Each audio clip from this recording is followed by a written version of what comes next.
Em debate especial, eleições 2010 aqui na TV Sudeste, uma prévia, um bate-bola, que trocando uma ideia com o jornalista Wilker de Carvalho e também com o Rodrigo Barbosa, você que ligou o seu televisor agora. Nós estamos aqui tratando de assuntos que vão comprometer, ou melhor, que vão mudar, que vão mexer com a nossa vida nos próximos 4 anos, pelo menos. Talvez até mais de 4 anos, dependendo do que vai se perpetuar depois disso.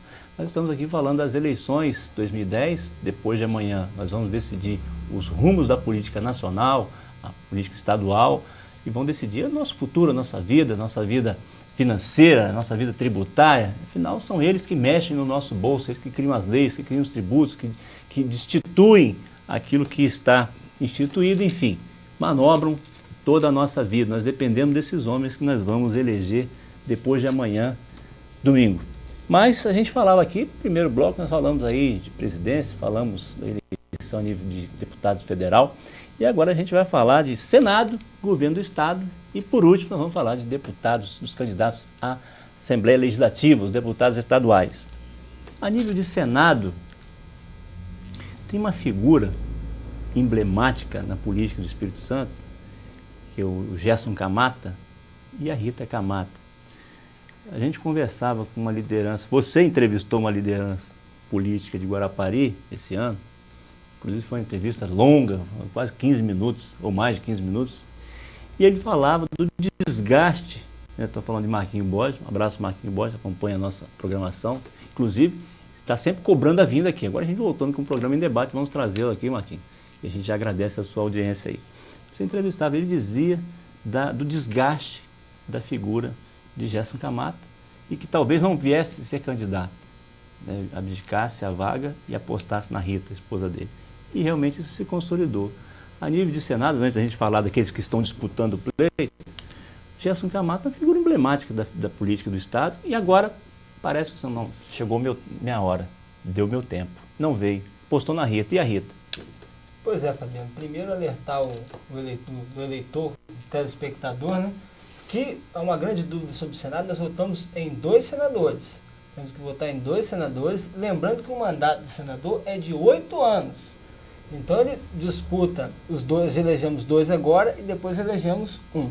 Né? Nós temos um senador que deveria estar lá, né, que é o Renato Casagrande, que deixou de ser senador para ser governador do Estado, possivelmente vai ganhar as eleições, e aí a sua suplente, que vai assumir a vaga, uma pessoa de Vila Velha, ligada ao PT, né, que ninguém elegeu ela. Então, é importante alertar o eleitor de perceber quem são os suplentes, porque no Senado, os suplentes já vão pré-determinados, não é isso? Exatamente. Você já escolhe quem vai ser seu suplente, agora, como se fosse o vice.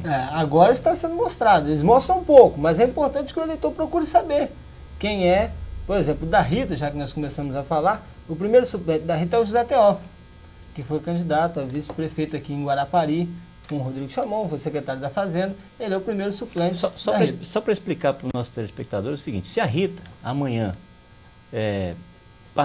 vamos dizer que quem ganhar a eleição para a presidência, seja Dilma, seja Marina, seja Serra, se um desses aí, eleitos, convidar a Rita para ser ministra, por exemplo, a Rita se afasta do Senado, vai ser ministra. Quem assume é o suplente, que vamos dizer assim, uma espécie de vice, que seria o Zé Teófilo.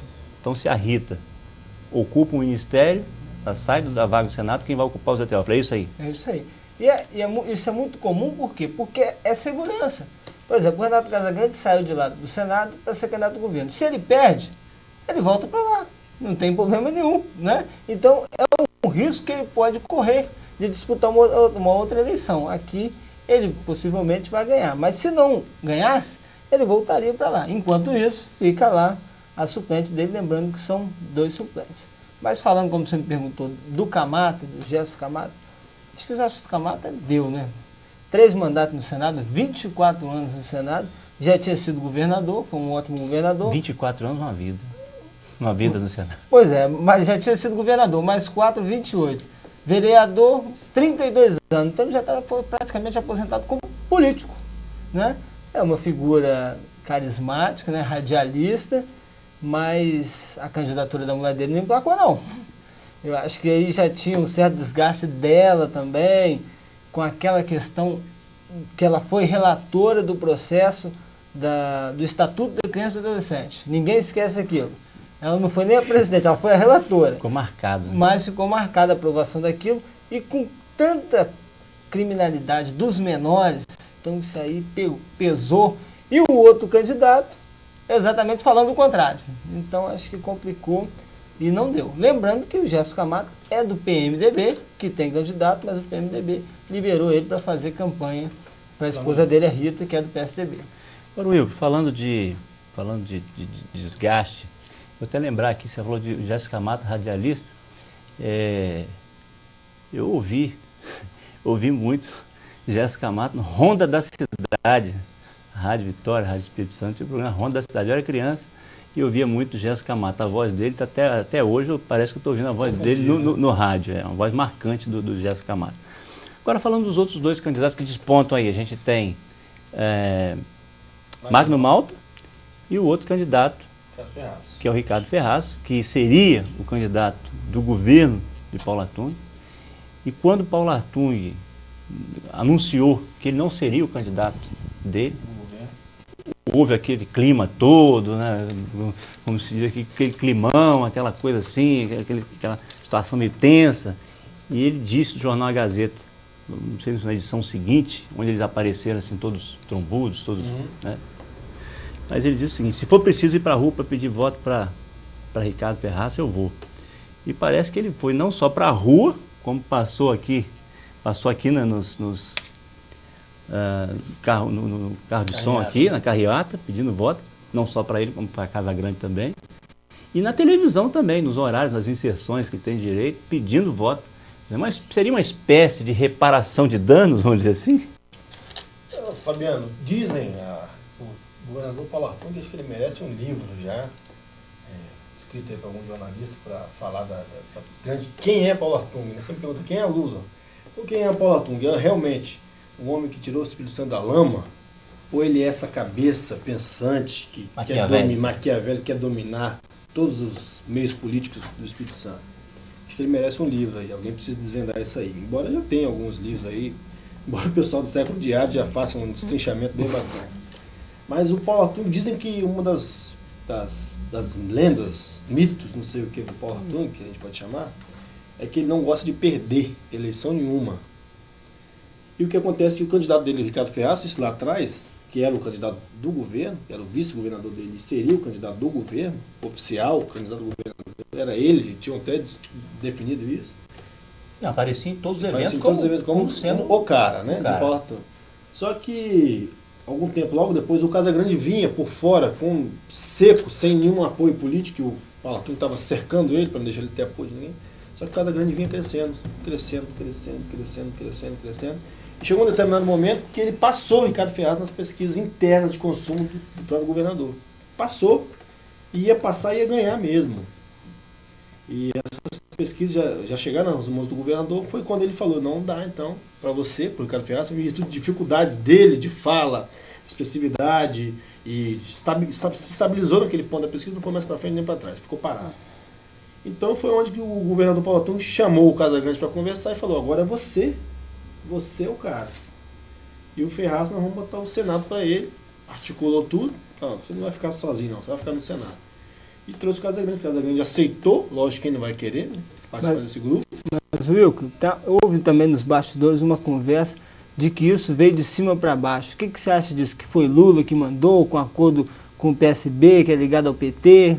Eu acho que não foi acordo, não. Eu acho que realmente essa pesquisa assustou o governador. Ele não estava preparado para perder uma eleição para Casagrande, botando a máquina na mão do Ricardo Ricardo Ferraz, não embalando. Ele não estava embalando.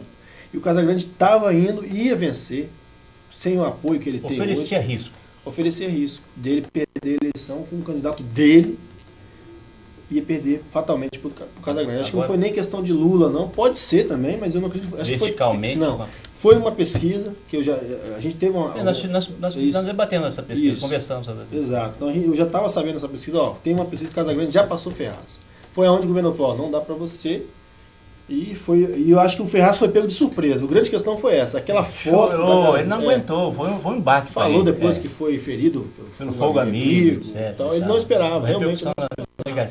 Agora, Rodrigo, pra gente ilustrar as duas figuras, Ricardo Ferraz e Renato Casagrande, se você me disser sim a uma pergunta, nós vamos fechar bem. Você foi na Romaria da Penha, Convento da Penha? Ou você foi na Romaria dos Homens? Foi. Você estava lá quando a multidão em peso ovacionava Ricardo Ferraz e no dia seguinte, na Gazeta, mostrava as duas fotos. Renato Casagrande, isolado com a esposa e meia dúzia de pessoas. Tristinho. E Ricardo Ferraz, ovacionado, idolatrado. Com o prefeito de Vila Velha. Com o prefeito de Vila Velha, prefeito de Vitória, e com toda a igreja, apoiando e gritando o nome Ferraz, Ferraz, Ferraz. Nada como um dia após o outro, com a noite no meio, né? Pois é. Comente, por favor. Isso faz parte, né? Como é que as coisas mudam, né? Faz parte. Com a noite no meio de um amigo meu, saudoso Mazinho, já se foi, ele falava isso, nada como um dia após o outro, mas com a noite no meio da noite ninguém sabe o que acontece. Pois é, eu fui na Romaria, cheguei lá, estava o Casagrande, junto com o Ceciliotti, que é o presidente do PSB, a esposa dele, num cantinho, e do outro lado, o Ricardo Ferraz, com o Givaldo, que é o vice de Casagrande hoje, com o João Coser, com o Neucimar, com todo mundo junto ali, fazendo aquela festa. Nunca poderia se imaginar que iria isso acontecer. Aí você falando nisso, aí me gera até outra polêmica, outro assunto aí. A igreja estava e se mostrou com o Ferraz, naquele momento, dando a palavra até ao Ferraz. Talvez não será por isso que se criou uma confusão de Magno Malta com a Igreja Católica? É outra questão. Outra incógnita. É. E para finalizar, o apoio do Paulo Hartung ao Ricardo